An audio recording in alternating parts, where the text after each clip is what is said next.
DSCR loans. Not sure who knows about DSCR loans or who doesn't, but DSCR loans are a gift from God. All right. So this is a new loan type that was introduced in 2022. And essentially what a DSCR loan stands for is a debt service cover ratio loan, right? So whereas when you're going to find, a conventional mortgage, right, they look at, your income, your credit, your debt service ratios, but a DSCR loan gets rid of all that. It says, you know what? If this is an investment property and that property is self-sustaining, then that's all we care about. We don't care about how much money you make. We don't care about none of your tax documents, nothing. We just want to know if that property is going to be okay. So how they look at this is they have a metric, and the metric is, will the rent that's being received, is it greater than the mortgage payment times 1.2? So obviously they have like a 20% buffer. So is the rent that's being received, is that greater than the mortgage payment plus an additional 20%? And if it passes that and your credit score is above 650 and you got the 20% down to purchase this property, they're giving you the loan, they're giving you the mortgage, no questions asked. So it's like for those that are on the call that may be on their second, third, fourth property, whatever, I'm not sure what everybody's situation is, but if you have equity to refinance out of your current home or one of your properties, now you're able to scale much faster, right? With the introduction of this loan, you can scale your portfolio very fast, right? And this is when you get to really exercise the BRRRR strategy, right? Being able to buy, rehab, rent, refinance, repeat. You can actually redo this cycle on a consistent basis. Even DSCR loans qualify for construction, right? So even if you found a lot or, empty piece of land that's in your neighborhood or another place or wherever, you can qualify to get a construction loan at 20% down to actually go and build a structure and then sell that structure.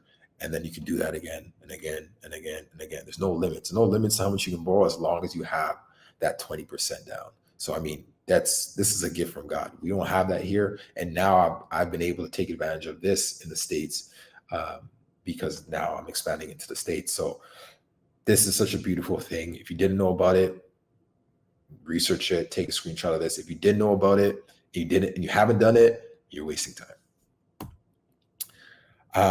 So for appreciation, sometimes you gotta have to force appreciation, right? So that's when we get into like flipping a property, or if it's a multifamily, just by doing some capital improvements, doing some renovations and raising the value of that, and refinancing.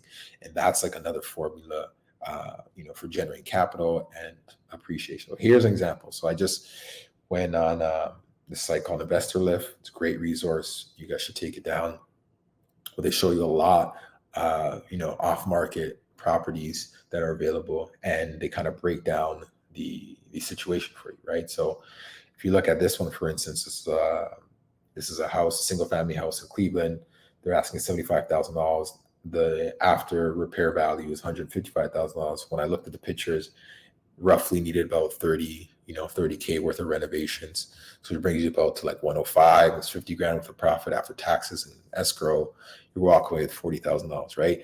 But obviously, in order to partake in something like this, you need capital, right? So depending on what level you're in, I'm just showing you guys an example of, what you can do depending on what stage of your real estate journey you're actually on.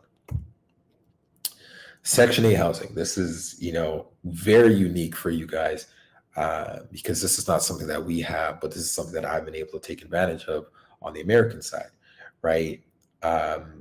So I need you guys to take a picture of this. So when you're looking for a property, Section 8, you want to use Investor Lift, Zillow, or PropStream. Those are the websites that you want to use. And those websites are obviously going to show you properties, in different situations. From there, you want to use Kiavi.